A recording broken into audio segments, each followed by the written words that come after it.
Hello friends, आज हम बात करेंगे उर्दू शायर अमीर खुसरो के बारे में कि वो कब पैदा हुए, कहाँ उसने तालीम, किसके पास उसने तालीम हासिल की, उसके बारे में। तो चलिए अब शुरू करते हैं बगैर ताखिर के।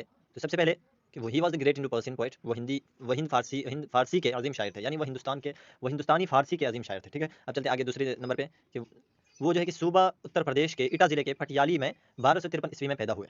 उसकी पैदाइश उत्तर प्रदेश में हुई 1253 ईस्वी, और इटा जिला के पटियाली गांव में। अब आगे चलते हैं कि उसके वालिद सैफ महमूद तुर्क थे और सुल्तान अल्तमिश के हुकूमत के दौरान हिंदुस्तान आए थे। सैफ मोहम्मद उसके वालिद थे। उनकी वालिदा इमादुल मलिक की बेटी थी, और जो है कि अमीर खुसरो सूफी निज़ामुद्दीन चिश्ती औलिया रहमतुल्लाह अलैह का नज़्म ज़ब्त थे, यानी कि शागिर्द थे।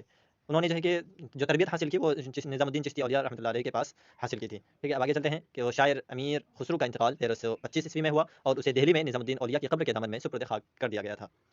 उम्मीद है कि हमारी इन्फॉर्मेशन आपको पसंद आई होगी, और हमारे चैनल को सब्सक्राइब कर लें, बेल आइकन प्रेस कर लें और लाइक करें, शेयर करें, कमेंट करके हमें बताएं कि हमारी ये वीडियो आपको कैसी लगी। शुक्रिया।